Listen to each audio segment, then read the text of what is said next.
1 year ago, public transit was in a death spiral all over the country.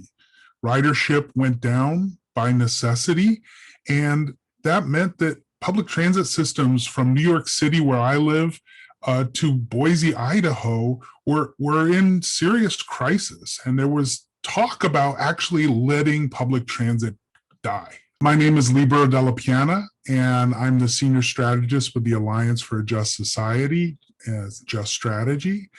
And I'm also the communications director for the National Campaign for Transit Justice, which is an ad hoc coalition that's come together since the COVID-19 pandemic to fight to protect and save public transit in this country.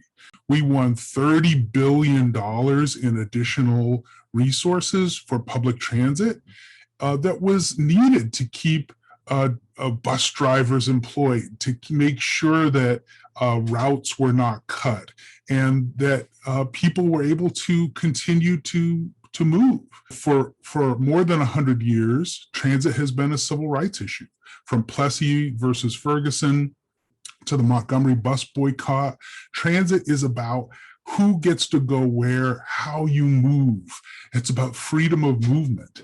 And therefore, it has always been about race and class and access. We had so many riders and transit workers talk about why transit was essential to them, and including a nurse who was a frontline worker down in New Orleans who called into a congressional Zoom forum we held from the bus on her way to work with her mask on, and testified about how, in the words of Chuy Garcia, transit is not an option, it's a lifeline.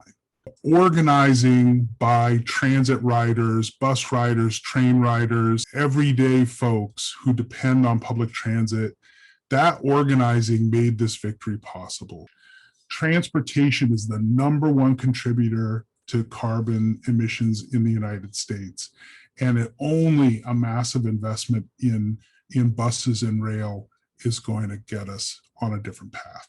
So we believe this year, through infrastructure, through the surface transportation reauthorization, that there needs to be a new, modern investment in public transit systems for equity, for justice, for prosperity.